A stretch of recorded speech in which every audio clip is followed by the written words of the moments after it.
Hello बच्चों and a very good afternoon.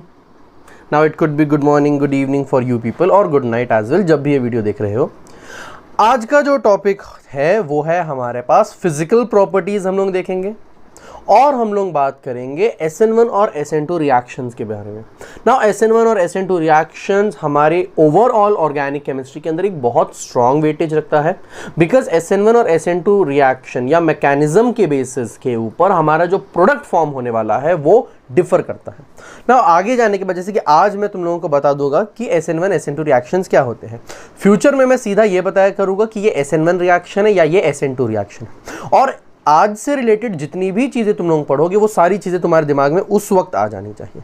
Okay मतलब for example तुम्हारे पास कोई एक रिएक्शन है, उसका X प्रोडक्ट फॉर्म हुआ है. अब मैंने अगर तुमको बोल दिया कि ये SN1 से फॉर्म हो रहा है तो SN1 से रिलेटेड जितनी भी चीज़ें हैं, शिफ्ट होगा या नहीं होगा, कौन सा सॉल्वेंट यूज़ किया होगा, कौन सा टेम्परेचर यूज़ किया होगा, किस कहाँ से अटैक हुआ होगा, ये सारी चीज़ें अपने आप दिमाग में आ जानी चाहिए. तो SN1 और SN2 रिएक्शन के ऊपर स्पेसिफिक ध्यान देना और उसको स्पेशल अटेंशन हमेशा देना.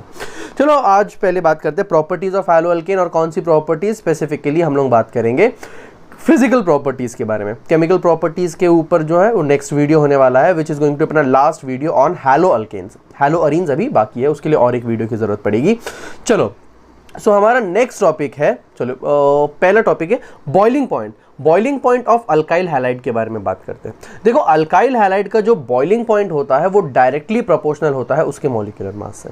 ये जनरली भी किसी भी चीज़ का जो बॉइलिंग पॉइंट होता है is directly proportional to its molecular mass. देखो पहली लाइन वही लिखी हुई है कि बॉइलिंग पॉइंट जो होता है is of alkyl halide is directly proportional to molecular mass. So पहली चीज़ हमेशा रखना कि boiling point is directly proportional to its molecular mass. जितना हैवी सब्सटेंस, जितना हैवी तुम्हारा कंपाउंड होगा उतना ही ज्यादा होगा उसका बॉइलिंग पॉइंट. ओके अब ये क्यों हो रहा होता है उसका रीजन भी देख लो.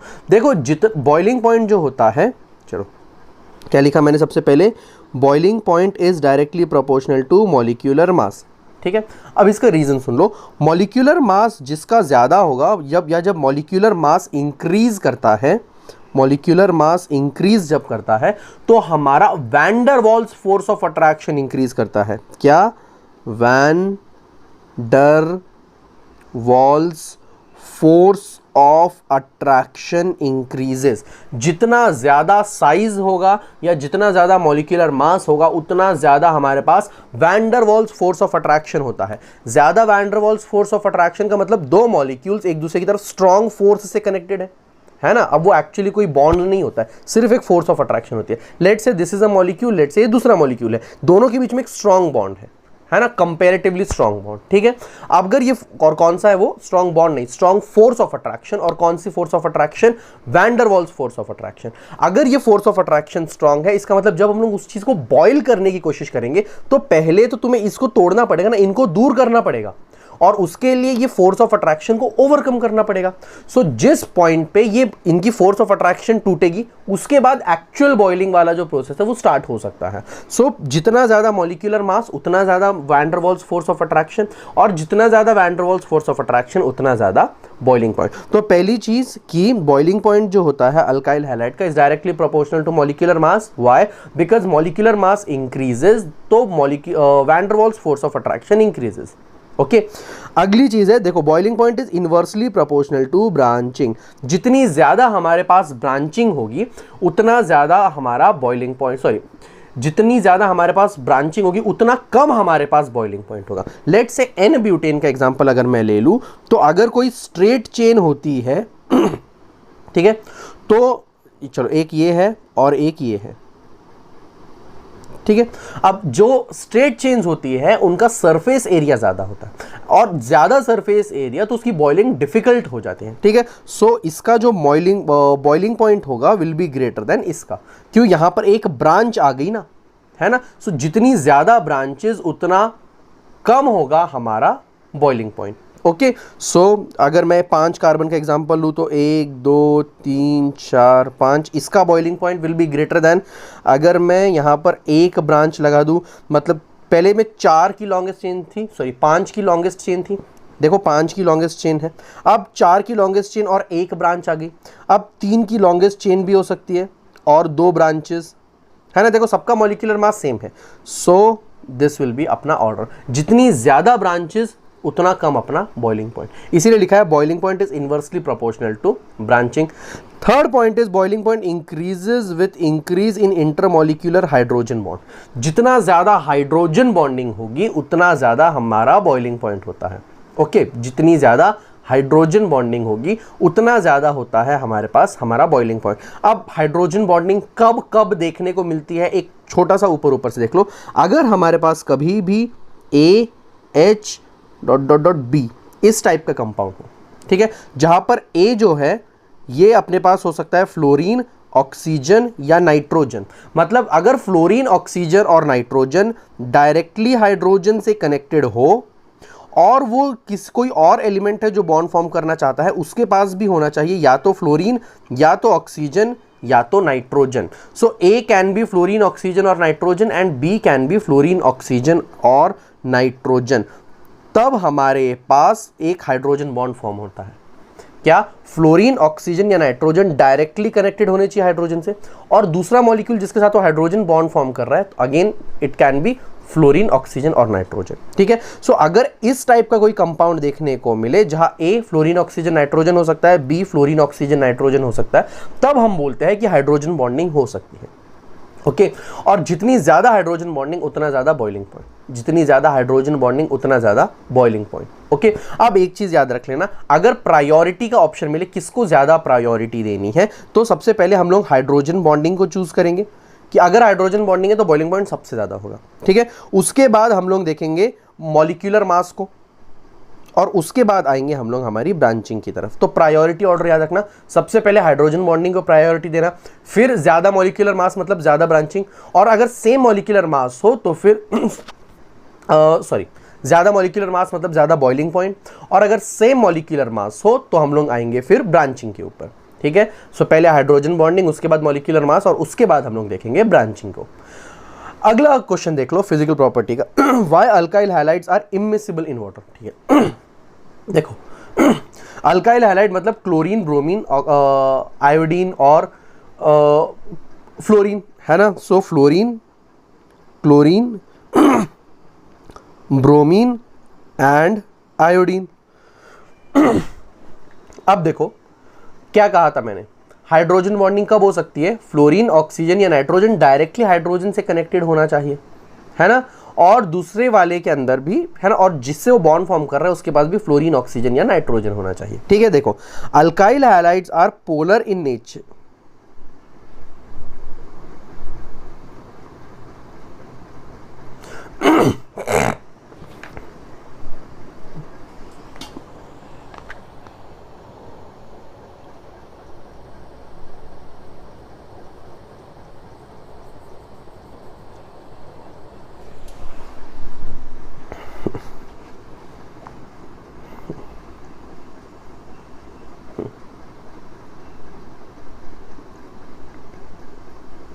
सवाल है हमारे पास, why alkyl halides are immiscible in water.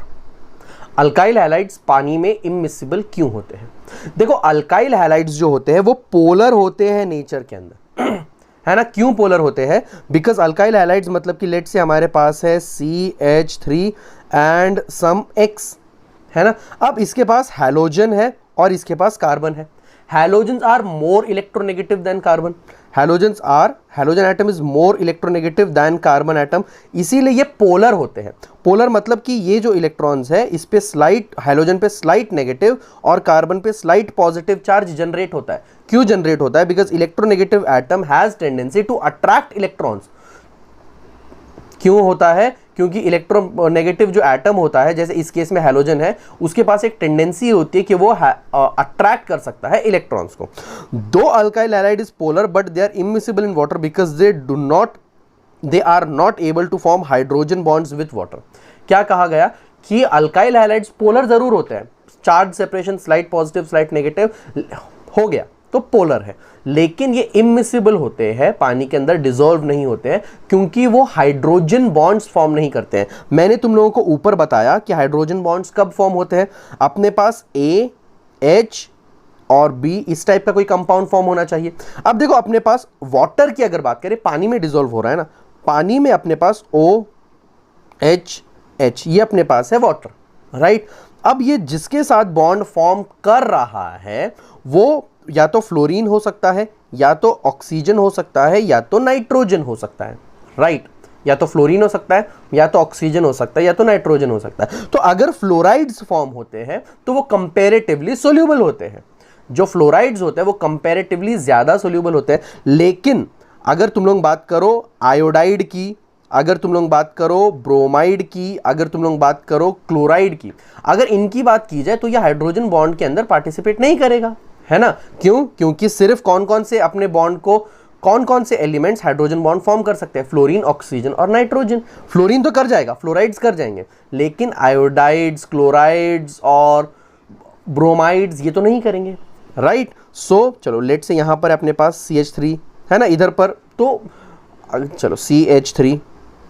अगर आयोडाइड की हम लोग बात करें, अगर आयोडाइड की हम लोग बात करें, यू विल गेट CH3I या फिर CH3Br या फिर CH3Cl। देख लो यहां पर आयोडाइड, ब्रोमाइड, क्लोराइड, ऑब्वियसली ये इनमें से तो कोई एक नहीं है ना। तो इसका मतलब ये हाइड्रोजन बॉन्ड नहीं फॉर्म करेंगे, और हाइड्रोजन बॉन्ड नहीं फॉर्म करेंगे तो मतलब दे आर इमिसिबल। तो दो चीज देखी, पहली चीज हैलोजेंस जो अल्काइल हैलाइड्स जो होते हैं they are polar in nature because the halogen atom is more electronegative than carbon, so it has tendency to attract electrons. दूसरी चीज, though alkyl halides are polar but they are immiscible in water because they are not able to form hydrogen bonds with water. और तीसरी चीज, attraction between alkyl halide molecule is stronger than attraction between alkyl halide and water. मतलब alkyl halide आपस में जो attract कर रहे हैं, मतलब कि मान लो CH3Cl विल अट्रैक्ट दूसरा वाला CH3Cl more than CH3Cl and H2O, ठीक है। तो ये आपस में एक दूसरे को ज्यादा अट्रैक्ट करता है compare to attracting the water.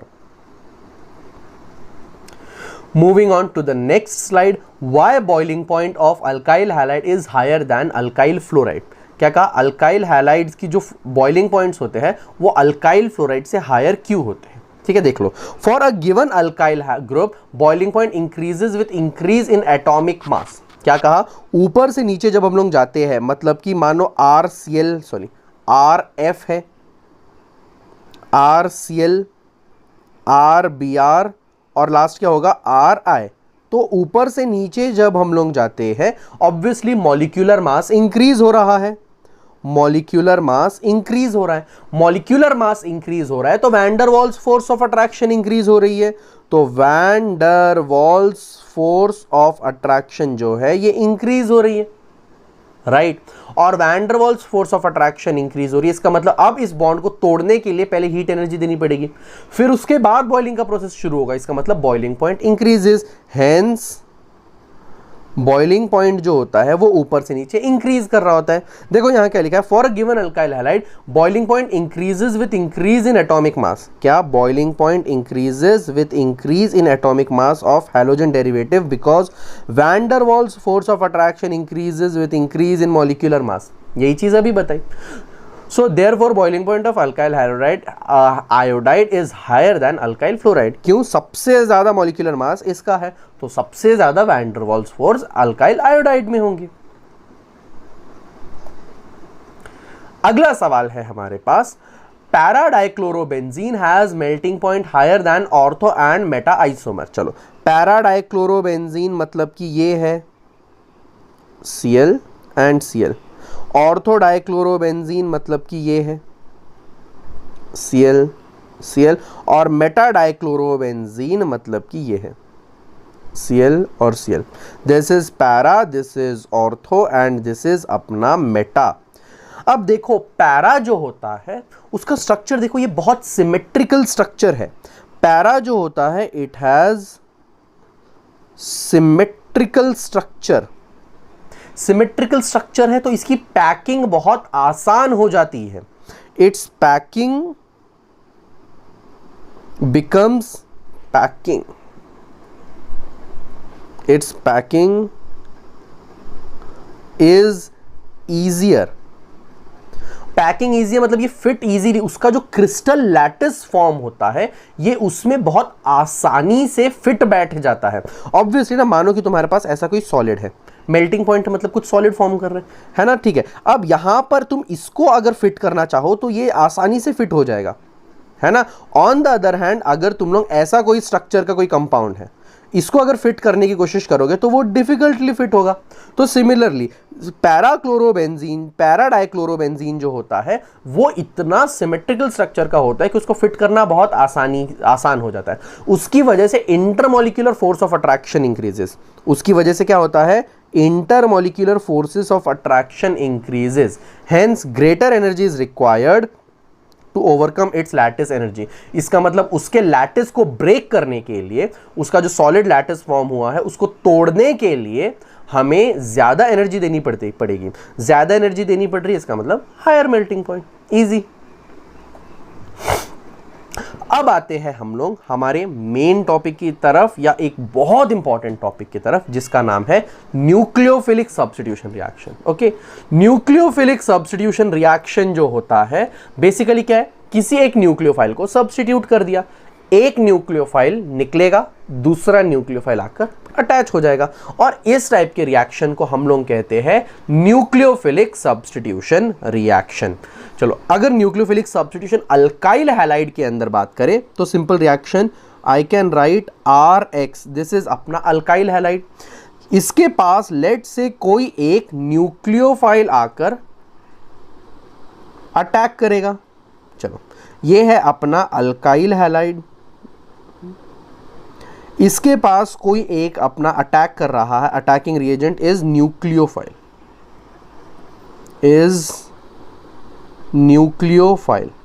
ठीक है। अब क्या होगा, एक न्यूक्लियोफाइल निकल जाएगा, दूसरा न्यूक्लियोफाइल इधर पर आकर अटैक कर जाएगा, हमें मिलेगा RNU, मतलब न्यूक्लियोफाइल अब आके अटैक कर चुका है, अटैच हो चुका है, और X जो है वो सेपरेट हो गया। सो एक न्यूक्लियोफाइल ने आकर अटैक किया और दूसरा न्यूक्लियोफाइल को निकाल दिया।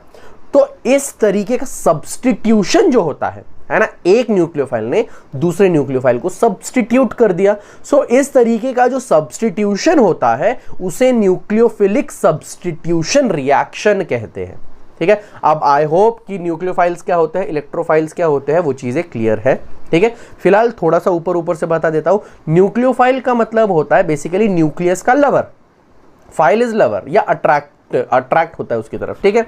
Something which have affection towards, that's a file, okay. अब अगर न्यूक्लियस मतलब पॉजिटिवली चार्ज, किस चीज को न्यूक्लियस की तरफ अट्रैक्शन होगा, या तो उसके पास इलेक्ट्रॉन कम होंगे, सॉरी एक्सिस में होंगे, न्यूक्लियस इज पॉजिटिव चार्ज ना, या तो एक्सिस इलेक्ट्रॉन्स होगा या तो नेगेटिवली चार्ज होगा। सो नेगेटिवली चार्ज या इलेक्ट्रॉन रिच स्पीशी को न्यूक्लियोफाइल बोलते हैं। कौन से, नेगेटिवली चार्ज्ड या electron rich species, electron rich species जिनके पास एक्सिस इलेक्ट्रॉन्स हो। H2O है ना, वॉट ऑक्सीजन के पास 2 लोन पेयर है, NH3 नाइट्रोजन के पास लोन पेयर है, ईथर्स ऑक्सीजन के पास लोन पेयर है, तो ये एज न्यूक्लियोफाइल अटैक काम कर रहे होते हैं, ओके। बात करते हैं सब्स्टिट्यूशन रिएक्शंस के बारे में, यूनिमॉलिक्यूलर, ठीक है। अब सब्स्टिट्यूशन रिएक्शन यूनिमॉलिक्यूलर का मतलब होता है SN1 रिएक्शन, और SN1 reaction is called substitution reaction unimolecular, या तुम लोग इसको लिख सकते हो न्यूक्लियोफिलिक सब्स्टिट्यूशन रिएक्शन यूनिमॉलिक्यूलर। इसमें थोड़ा सा चेंज करते हैं और याद रखो क्या लिखेंगे यहां पर, nucleophilic, 2 minute, nucleophilic substitution reaction unimolecular, ठीक है। अब न्यूक्लियोफिलिक क्यों ऐड किया मैंने, बिकॉज यहां पर क्या होने वाला है, जस्ट ये क्या, चलो न्यूक्लियोफिलिक, बिकॉज एक न्यूक्लियोफाइल आएगा और दूसरे न्यूक्लियोफाइल को निकालकर उसको सब्स्टिट्यूट कर देगा, ठीक है। अब ये यूनिमॉलिक्यूलर या हमारे पास SN1 रिएक्शन जो होता है ये 2 स्टेप्स के अंदर होता है, ठीक है। पहली स्टेप होती है फॉर्मेशन ऑफ कार्बोकैटायन। पहली स्टेप में क्या होता है, कार्बोकैटायन का फॉर्मेशन हो रहा होता है। कोई एक अल्काइल हैलाइड है, लेट से हमारे पास है CH3C CH3 CH3 और इधर पर है कोई X, मतलब कि कोई हैलोजन, ठीक है। कोई एक न्यूक्लियोफाइल आकर इधर पे ठीक है, पहला है फॉर्मेशन ऑफ कार्बोकैटायन, ठीक है। तो पहली स्टेप के अंदर हमारे पास ये न्यूक्लियोफाइल निकलता है और एक कार्बोकैटायन फॉर्म हो रहा होता है। We will gate CH3 CH3 CH3, एक कार्बोकैटायन और हैलोजन जो है वो सेपरेट हो जाता है। तो पहली ही स्टेप में न्यूक्लियोफाइल निकल जाता है और क्या फॉर्म हो रहा होता है, कार्बोकैटायन। तो पहली step is formation of carbocation. Second step होती है attack of nucleophile, attack of nucleophile. So second step में कोई न्यूक्लियोफाइल आकर अटैक करेगा, ठीक है। सो अब ये जो कार्बोकैटायन फॉर्म हुआ है CH3 CH3 CH3 प्लस, इसके ऊपर कोई एक न्यूक्लियोफाइल आकर अटैक करता है और हमें मिलता है CH3 CH3 CH3, और अब यहां पर इस न्यूक्लियोफाइल ने अटैक कर दिया, मतलब अब वो बॉन्ड फॉर्म हुआ। सो ये दो स्टेप्स के अंदर होता है हमारा SN1 रिएक्शन। पहली स्टेप के अंदर एक कार्बोकैटायन फॉर्म हो रहा होता है और सेकेंड स्टेप के अंदर हमारा न्यूक्लियोफाइल जो है वो उस कार्बोकैटायन के ऊपर अटैक करता है। अब ये कार्बोकैटायन जिसमें फॉर्म हो रहा है, इस स्टेप को RDS के नाम से भी जाना जाता है। कौन सा वाला? Step 1 is also known as RDS, which is called rate determining step. मतलब पूरा का पूरा जो रेट ऑफ रिएक्शन रहने वाला है वो किसके ऊपर? फॉर्मेशन ऑफ कार्बोकैटायन या स्टेबिलिटी ऑफ कार्बोकैटायन के ऊपर जो हमारा रेट ऑफ रिएक्शन है वो डिपेंडेंट होता है। Next is rate of reaction. Rate of reaction जो होता है it is dependent on, rate of reaction जो होता है it is dependent on RDS। मतलब रेट डिटरमाइनिंग स्टेप के ऊपर अपना जो रेट ऑफ रिएक्शन होता है वो डिपेंडेंट होता है। RDS क्या थी? ऊपर अगर याद होगा तो हमने क्या देखा था कि फॉर्मेशन ऑफ कार्बोकैटायन, मतलब कि हमारा जो अल्काइल हैलाइड है ना, उसके अंदर से न्यूक्लियोफाइल निकलता है और एक कार्बोकैटायन फॉर्म हो रहा होता है। दिस वॉज अपनी रेट डिटरमाइनिंग स्टेप। अब केमिकल काइनेटिक्स के अंदर जब हम लोग देखते हैं कि जो रेट डिटरमाइनिंग स्टेप या जो रेट ऑफ रिएक्शन होता है वो सिर्फ और सिर्फ रेट डिटरमाइनिंग की स्टेप के ऊपर डिपेंडेंट होता है, या जनरली भी क्या कि जो रेट डिटरमाइनिंग स्टेप होती है सिर्फ उसके ऊपर डिपेंडेंट होता है कि रिएक्शन का रेट क्या होने वाला है। रेट का मतलब क्या होता है? Speed with which the reaction proceeds, right, है ना। वो सिर्फ और सिर्फ किसके ऊपर डिपेंडेंट होता है? RDS के ऊपर। और अगर इसके रेट की वैल्यू देखोगे तो rate is directly proportional to concentration of CH3। अब ये जो है उसके कॉन्सेंट्रेशन के ऊपर अपना रेट डिपेंडेंट होता है। मतलब अल्काइल हैलाइड के कॉन्सेंट्रेशन के ऊपर अपना जो रेट है वो डिपेंडेंट होता है। किसके ऊपर डिपेंडेंट होता है? अल्काइल हैलाइड के कॉन्सेंट्रेशन के ऊपर जो रेट होता है रिएक्शन का वो डिपेंडेंट होता है। कौन से? SN1 के लिए हम SN1 की बात चेक कर रहे हैं। अब यहां पर देख लो इसका जो पावर है वो कितना है? 1 है ना, पावर 1 है ना। इसीलिए rate of the reaction is concentration of reactant to the power 1। इसीलिए इसका जो ऑर्डर होता है उसको क्या बोलते हैं? फर्स्ट ऑर्डर रिएक्शन बोलते हैं। इसीलिए इसको फर्स्ट ऑर्डर रिएक्शन भी बोलते हैं। इसको फर्स्ट ऑर्डर रिएक्शन भी बोलते हैं। दूसरी चीज यूनिमॉलिक्यूलर क्यों बोलते हैं? क्योंकि एक ही मॉलिक्यूल पे जो रेट है वो डिपेंडेंट है।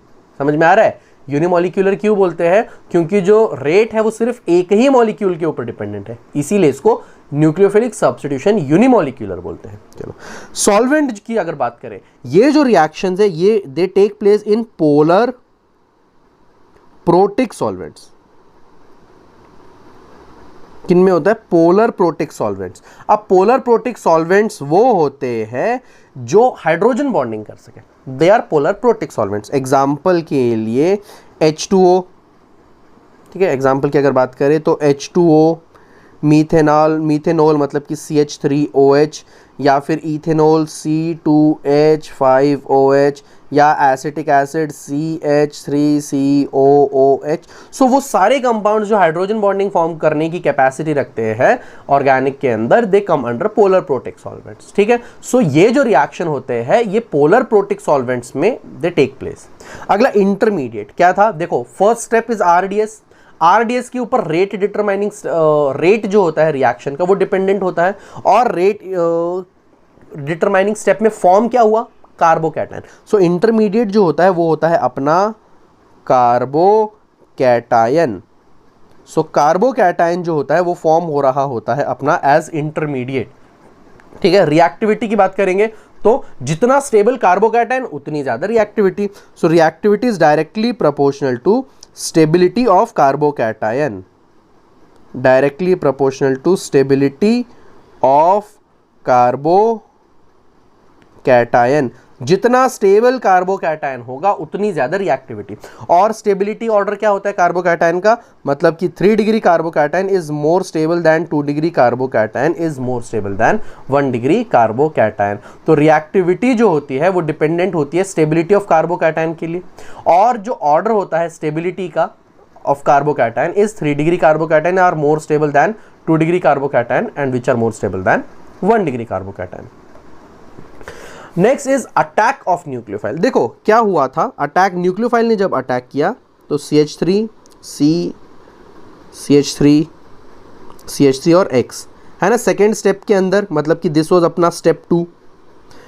अब स्टेप 2 के अंदर जब न्यूक्लियोफाइल अटैक करता है तो सीधा सामने से अटैक कर रहा होता है, राइट। इसने सीधा सामने से अटैक किया, अपने को मिलेगा CH3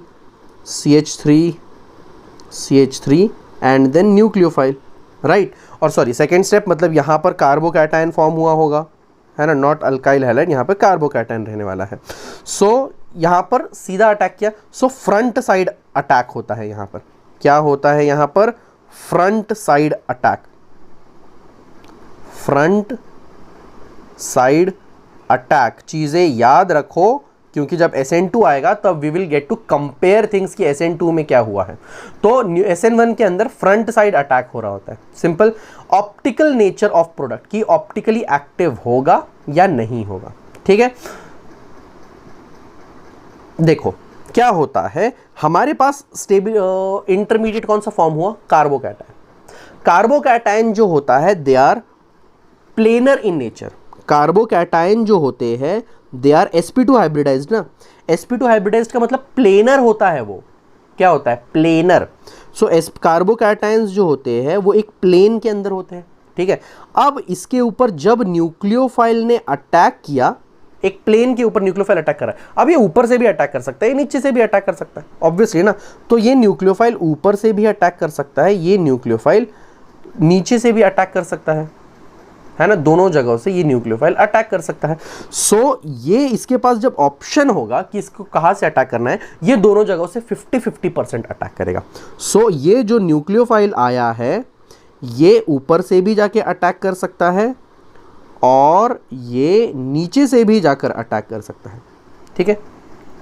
अब ये न्यूक्लियोफाइल जब ऊपर से अटैक किया, ठीक है, सो इसका मतलब देखो, लेट से तुम्हारे पास इनिशियली तुम्हारा हैलोजन, ये टिप जो है वो हैलोजन है, ठीक है। चलो लेट से दिस इज तुम्हारा हैलोजन, यहां पर अटैक है, ठीक है ना। अब न्यूक्लियोफाइल निकला और सॉरी हैलोजन निकला और न्यूक्लियोफाइल इसी डायरेक्शन में आके न्यूक्लियोफाइल अटैक हो गया, अटैच हो गया, ओके।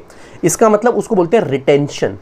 और अगर न्यूक्लियोफाइल ने अपोजिट साइड से अटैक किया, मतलब अगर हैलोजन, ठीक है, प्लेनर स्पीशी है, लेट से हैलोजन ऊपर की तरफ था, अगर न्यूक्लियोफाइल ऊपर से आया, इसका मतलब सेम कॉन्फ़िगरेशन तुमको वापस मिल गई।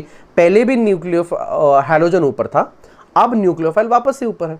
लेकिन अब अगर नीचे से अटैक किया, अब उसके पास प्लेनर है ना, अगर नीचे से अटैक किया तो उल्टा हो गया ना। पहले तुम्हारे पास न्यूक्लियोफाइल ऊपर था, हैलोजन ऊपर था, अब अगर न्यूक्लियोफाइल ने अटैक किया, ऊपर ही अटैक किया, तब तो सेम कॉन्फ़िगरेशन मिली। और अगर ये तुम्हारे पास तुम्हारा कार्बोकैटायन अगर नीचे से अटैक कर गया तो कॉन्फ़िगरेशन उल्टी हो गई। तो अगर न्यूक्लियोफाइल सेम उसी जगह पर आया है जहां पर हैलोजन था तो उसको बोलते हैं रिटेंशन। क्या बोलते हैं, रिटेंशन। और अगर अपोजिट डायरेक्शन में आया तो उसको बोलते हैं इन्वर्जन। तो इसका मतलब 50% रिटेंशन, नीचे लिखता हूं, चलो 50% retention and 50% inversion product is formed. Inversion product is formed. So अब 50% रिटेंशन, 50% इन्वर्जन, इसको बोलते हैं रेसमिक मिक्सचर. क्या बोलते हैं इसको? Racemic mixture. रेसमिक मिक्सचर नाम से कुछ याद आ रहा है? ऑप्टिकल एक्टिविटी में देखा था क्या? 50% डेक्स्ट्रो रोटेटरी, 50% लीवो रोटेटरी. अगर ऐसा कोई कंपाउंड मिला तो वो लाइट को 50% लेफ्ट में, 50% राइट में रोटेट करता है, जिसकी वजह से इंटरनल कंपनसेशन होता है और लाइट रोटेट ही नहीं करेगी. तो ऑप्टिकली इनएक्टिव प्रोडक्ट फॉर्म होते हैं. सो प्रोडक्ट जो होता है, product is optically inactive. So product जो होते हैं अपने SN1 के केस में वो ऑप्टिकली इनएक्टिव होते हैं. ठीक है, याद रखना, जो प्रोडक्ट फॉर्म होता है वो 50% इन्वर्जन प्रोडक्ट फॉर्म होता है और 50% रिटेंशन प्रोडक्ट. मतलब कि मान लो इनिशियली तुम्हारे पास D था, dextro rotatory. Let's say initially dextro rotatory है, तो 50% डेक्स्ट्रो रोटेटरी फॉर्म होगा और 50% लीवो रोटेटरी फॉर्म होगा. अगर तुम्हारे पास पहले L है, मतलब लीवो रोटेटरी, तो again 50% dextro rotatory, 50% levo rotatory. ठीक है, मतलब रिटेंशन कब? अगर पहले लाइट लेफ्ट में जाती थी, अब भी लाइट लेफ्ट में ही जा रही है, तो दैट इज रिटेंशन. न्यूक्लियोफाइल ने हैलोजन को रिप्लेस कर दिया.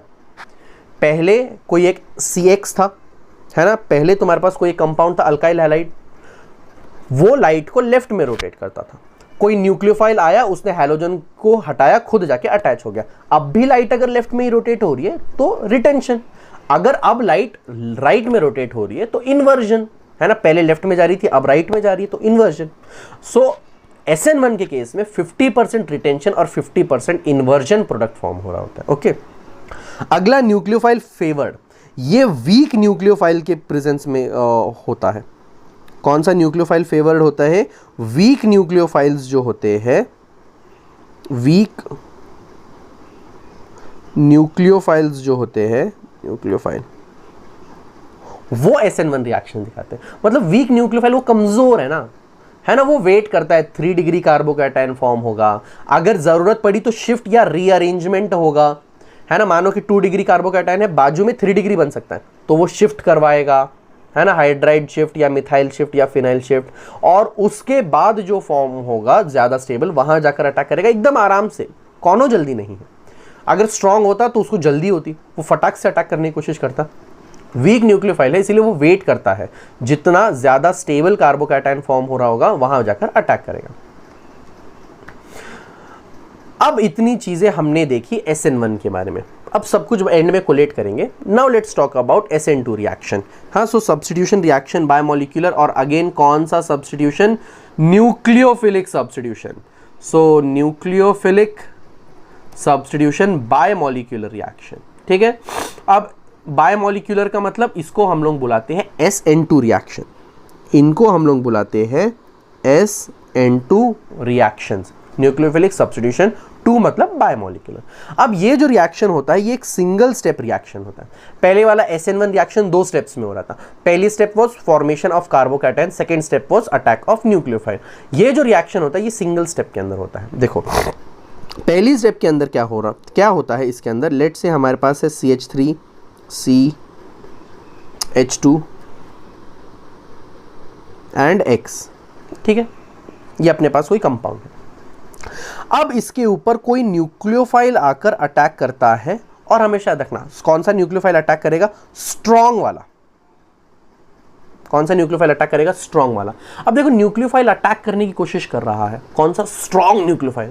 वो इंतजार नहीं कर सकता कि 3 डिग्री कार्बोकैटायन फॉर्म होगा, मैं वो फॉर्म हो उसके बाद जाकर मैं अटैक करेगा. नो नो नो, वो इंस्टेंटली भाग के जाके अटैक करना चाहता है. उसको चाहिए ही चाहिए अभी तो उसको क्या बॉन्ड फॉर्म करना है. ऐसा हो गया. सो क्या होता है, जैसे ही ये हैलोजन का बॉन्ड टूटना शुरू होता है, 2 मिनट, ये CH3, चलो इधर पर आया H, इधर पर आया H, है ना, 2 H है. ये हैलोजन का बॉन्ड टूटना ही शुरू होता है, न्यूक्लियोफाइल अपना भी बॉन्ड फॉर्म करना शुरू कर देता है.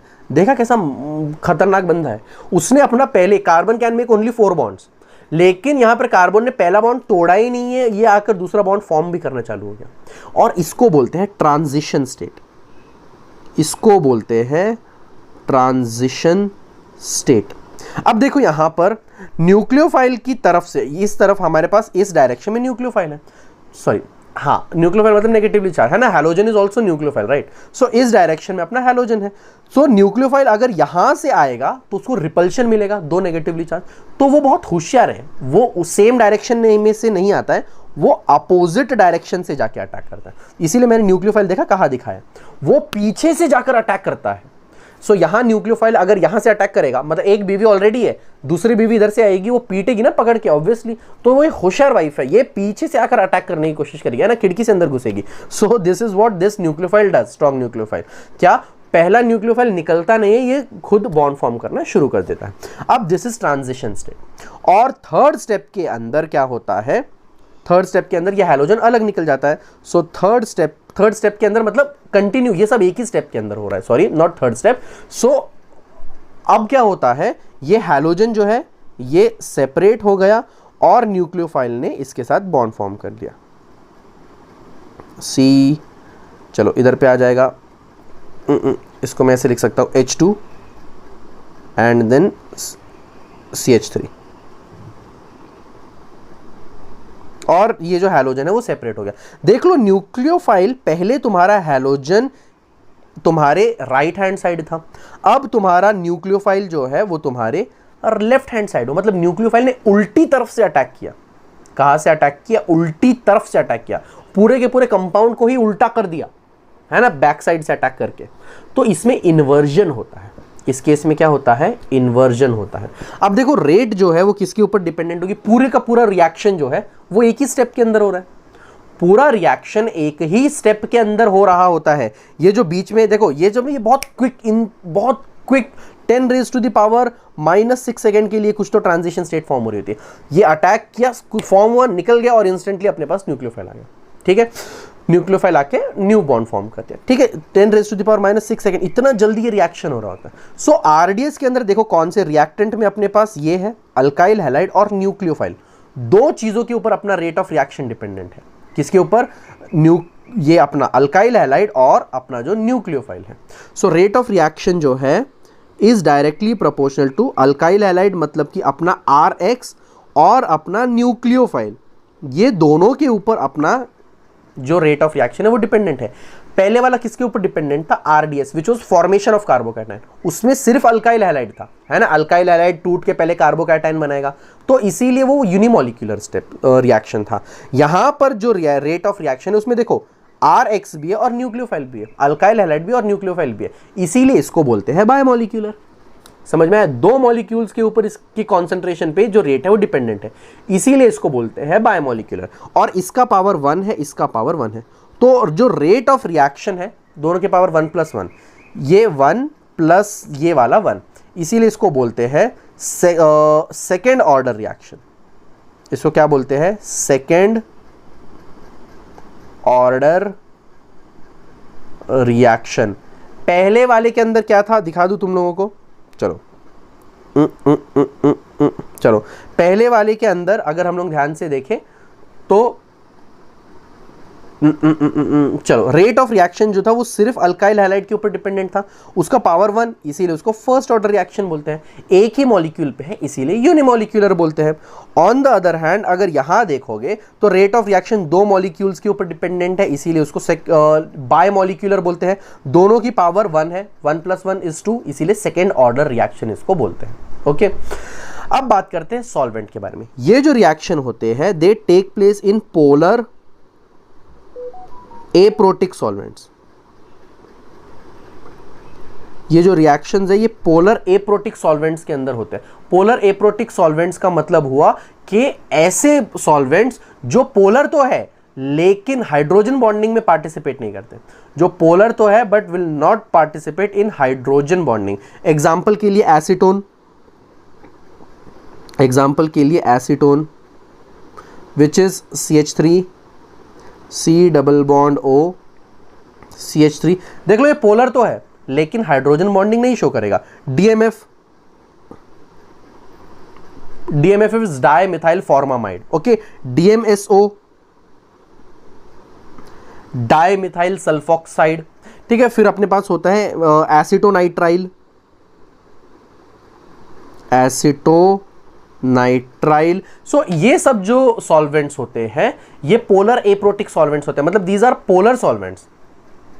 कौन सा? Acetone, dimethyl dimethyl formamide, dimethyl sulfoxide, acetonitrile. लेकिन ये हाइड्रोजन बॉन्डिंग नहीं दिखाएंगे, पोलर प्रोटिक हाइड्रोजन बॉन्डिंग में पार्टिसिपेट कर रहा होता है, ठीक है ना, इसीलिए इनको ये पोलर एप्रोटिक सॉल्वेंट बोलते हैं।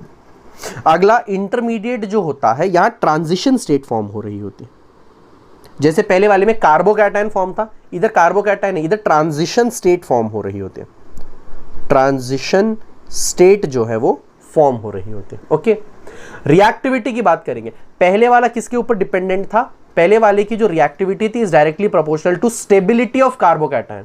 किसके ऊपर डिपेंडेंट थी? Stability of carbocation. अब देखो न्यूक्लियोफाइल अगर अटैक कर रहा है, पीछे से अटैक कर रहा है, अगर उसको स्ट्रॉन्ग हिंड्रेंस मिलेगा, मतलब कि मानो आजू बाजू के ग्रुप अगर रिपेल करना शुरू कर देंगे तो वो आकर अटैक कर पाएगा क्या? नहीं करेगा। सो रिएक्टिविटी जो होती है is inversely proportional to steric hindrance. Steric hindrance. So इसका मतलब क्या हुआ? लेट से हमारे पास तीन कंपाउंड्स है, सी सी सी सी, इधर पर आया एक्स, दूसरा है सी सी सी सी, सॉरी एक 3 डिग्री है, इधर पर आया एक्स, और दूसरा है 1 डिग्री, सी सी एक्स। देखो अब न्यूक्लियोफाइल ने आकर अटैक करने की कोशिश की, मतलब न्यूक्लियोफाइल जो है, चलो इसमें यहां से अटैक करेगा, इसमें यहां से अटैक करेगा, और इसमें यहां से अटैक करने की कोशिश करेगा, है ना। चलो रुको, इस कार्बन पे अटैक करेगा, यहां इस कार्बन पे, और यहां पर इस कार्बन पे, पीछे से अटैक करेगा, ठीक है। अब देखो ध्यान से, अगर वो यहां पर अटैक करने की कोशिश करेगा, ये 3 कार्बन लोग भाई वेल्ले थोड़ी बैठे हैं, है ना, वो लोग आकर उसको रिपेल तो करेंगे। यहां पर 2 कार्बन उसको रिपेल कर रहे हैं, ये और ये, यहां पर एक ही कार्बन है जो रिपेल कर रहा है। देखो 3 सिक्योरिटी गार्ड है, तुम लोग नहीं मार सकते, उधर पे अकेला सिक्योरिटी गार्ड तुम लोग पीट दोगे, है ना। सो सेम चीज यहां पर अटैक करना इज वेरी डिफिकल्ट। 3 डिग्री में अटैक करना इज वेरी डिफिकल्ट, 2 डिग्री में थोड़ा कम डिफिकल्ट है, 1 डिग्री में इजीएस्ट हो जाएगा। तो हम लोग 1 on 1 में मार देंगे, 3 लोग आगे सामने से तो भाई पिट के वापस आओगे, है ना, तुम लोग अटैक कर पाओगे? नहीं कर पाओगे। सो इसीलिए रिएक्टिविटी जो होती है that is inversely proportional to steric hindrance. Steric hindrance मतलब कि जो रिपल्शन फेस करना पड़ेगा किसको? न्यूक्लियोफाइल को, उसको स्टेरिक हिंड्रेंस। जितना ज्यादा रिपल्शन उतनी कम रिएक्टिविटी। सो इसीलिए रिएक्टिविटी जो होता है उसका ऑर्डर होता है 1 degree greater than 2 degree greater than 3 degree. 1 degree में सबसे कम स्टेरिक हिंड्रेंस ना, कोई अपोज करने के लिए है ही नहीं। सो 1 डिग्री में सबसे कम स्टेरिक हिंड्रेंस, इसीलिए सबसे ज्यादा रिएक्टिविटी, फिर 2 डिग्री, फिर 3 डिग्री। ये ऑर्डर SN1 SN2 के लिए उल्टा था, याद है ना, सॉरी SN1 के लिए, SN1 के लिए 3 degree greater than 2 degree greater than 1 degree, SN2 के लिए 1 degree greater than 2 degree greater than 3 degree, okay.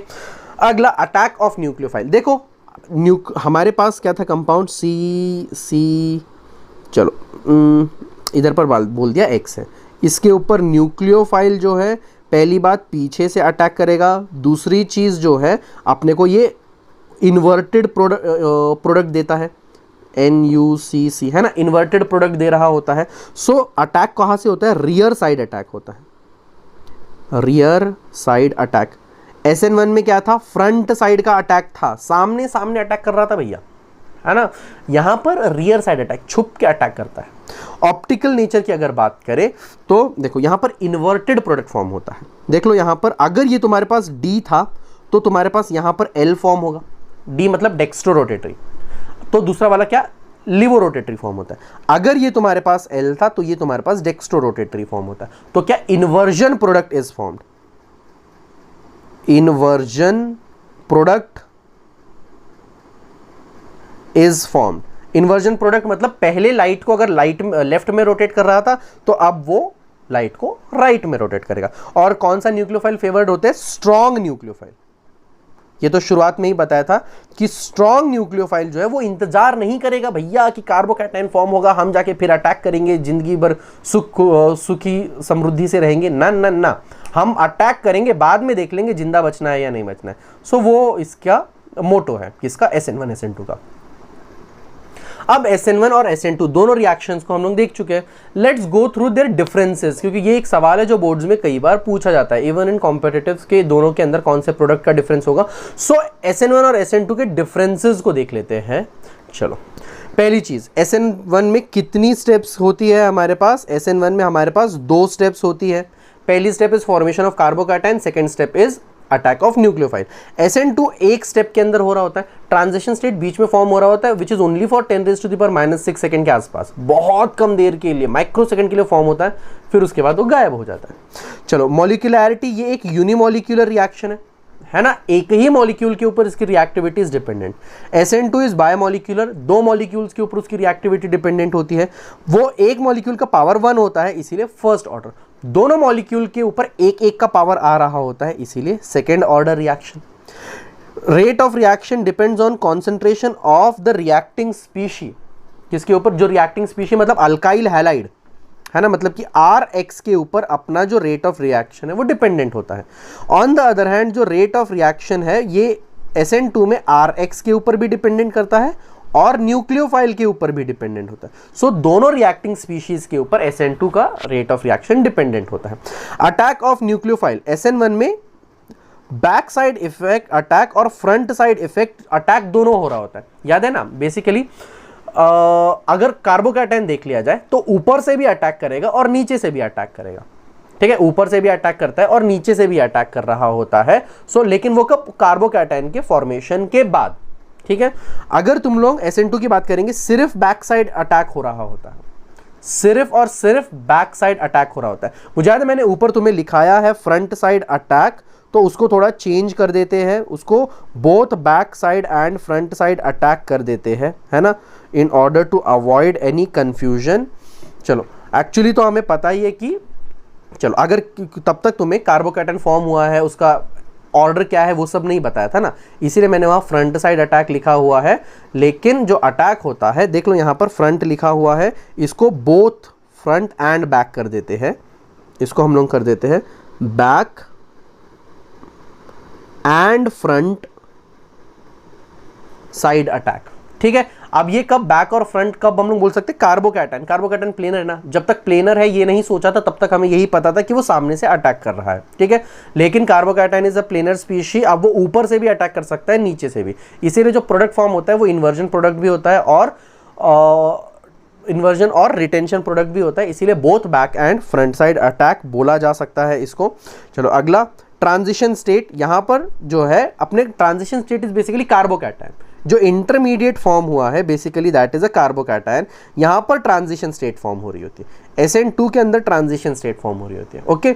SN1 में there is no transition state, actually intermediate होता है, कौन सा? कार्बोकैटायन। अब टाइप ऑफ सबस्ट्रेट, यहां पर 3 डिग्री सबस्ट्रेट जो है वो मेनली SN1 रिएक्शन देते हैं, SN2 के अंदर 1 डिग्री वाले मेनली SN2 रिएक्शंस देते हैं। स्टोइशियोमेट्री, 50% इन्वर्जन और 50% रिटेंशन ऑफ कॉन्फ़िगरेशन। अगर इनिशियली D था या इनिशियली L हो, कोई फर्क नहीं पड़ने वाला, ठीक है। इनिशियली तुम्हारे पास डेक्स्ट्रो रोटेटरी हो या लीवो रोटेटरी हो, फाइनली तुम्हारे पास 50% डेक्स्ट्रो रोटेटरी और 50% लीवो रोटेटरी प्रोडक्ट फॉर्म होगा। On the other hand SN2 की बात करेंगे तो अगर इनिशियली D था तो अब वो L हो जाएगा, इनिशियली अगर L है तो वो D हो जाएगा। तो 100% inversion of configuration takes place. Enantiomer जो होते हैं वो रेसमिक मिक्सचर, मतलब SN1 में रेसमिक मिक्सचर फॉर्म हो रहा होता है ना, 50% डेक्स्ट्रो रोटेटरी 50% लीवो रोटेटरी, तो रेसमिक मिक्सचर फॉर्म हो रहा होता है, ठीक है। यहां पर कोई इनैंशियोमर एज सच फॉर्म नहीं हो रहा होता, ठीक है, यहां पर कोई इनैंशियोमर एज सच फॉर्म नहीं हो रहा होता, एक ही तो प्रोडक्ट है, एक ही तो प्रोडक्ट फॉर्म हुआ, प्रोडक्ट जो फॉर्म हुआ है वो एक ही है। सो यहां पर नो इनैंशियोमर लिख दो, फॉर्म नो इनैंशियोमर। क्यों नो इनैंशियोमर में बोल रहा हूं? ये लोगों ने इनैंशियोमर क्यों लिखा हुआ है, फॉर्म्स अपोजिट इनैंशियोमर, वो रिएक्टेंट और प्रोडक्ट का बता रहे हैं कि रिएक्टेंट अगर D है तो प्रोडक्ट अपना L रहने वाला है, बट एक्चुअल प्रोडक्ट की बात करेंगे तो एक ही तो प्रोडक्ट है, तो प्रोडक्ट के अंदर तो कोई इनैंशियोमर फॉर्म नहीं हो सकता ना। इनैंशियोमर फॉर्म होने के लिए अपने को उसकी मिरर इमेज चाहिए, राइट, है ना। एक D है तो दूसरा L, एक L है तो दूसरा D। सो यहां पर नो इनैंशियोमर इज फॉर्म लिखो। सॉल्वेंट जो है, polar solvents is favourable, yes. Polar protic solvent के अंदर SN1 होता है, पोलर ए प्रोटिक के अंदर अपने पास SN2 होता है। Energy of activation, 2 energies of activations are there. देखो SN1 जो होता है उसकी 2 एनर्जीज ऑफ एक्टिवेशन होती है, on the other hand SN2 में एक ही एनर्जी ऑफ एक्टिवेशन होती है, ठीक है। अब एनर्जी ऑफ एक्टिवेशन क्या है, अगर तुमने केमिकल काइनेटिक्स पढ़ा है तो तुम्हें पता होगा, अदरवाइज मैं तुम्हें केमिकल काइनेटिक्स के टाइम पे बताऊंगा, नहीं पढ़ा है तो, कि एनर्जी ऑफ एक्टिवेशन क्या होता है। फिलहाल याद रखो बस और छोड़ दो, ठीक है। चलो, कार्बोकैटायन इज इंटरमीडिएट, यहां पर no intermediate transition state is form, तो इंटरमीडिएट फॉर्म नहीं होता है। Weak nucleophile is favoured nucleophilic substitution में, यहां पर स्ट्रॉन्ग न्यूक्लियोफाइल फेवर्ड होता है ना, स्ट्रॉन्ग न्यूक्लियोफाइल अटैक कर रहा होता है, इसीलिए it will not wake, 3 degree form होगा, 2 डिग्री फॉर्म होगा, ओके। ऑर्डर क्या होता है, 3 degree greater than 2 degree greater than 1 degree. On the other hand SN2 का order is 1 degree greater than 2 degree greater than 3 degree. तो ये छोटी छोटी चीज़ों का हमें ध्यान रखना है, ओके। चलो, अब ख्याल रखो अपना। और this was about SN1 and SN2 reaction. पढ़ाई करते रहो, टाइम टू टाइम रिविजन करते रहो। अब SN2 SN1 के मैकेनिज्म का क्या फ़र्क पड़ता है अपने केमिकल प्रॉपर्टीज़ के ऊपर, वो मैं लाऊंगा नेक्स्ट लेक्चर के अंदर, ठीक है। बिकॉज हमारा SN1 SN2 पे बेस्ड हमारी केमिकल प्रॉपर्टीज़ है, उसके बाद एलिमिनेशन रिएक्शंस एटसेट्रा भी है। So next lecture is going to be based on the chemical properties of halo alkanes and halo arenes. अब पहले तो हैलो अल्केन्स ही देख रहे हैं, halo arene is going to be our last lecture, okay. चलो, तो अपना ख्याल रखो, take care, all the very best और पढ़ाई करते रहो। Bye bye.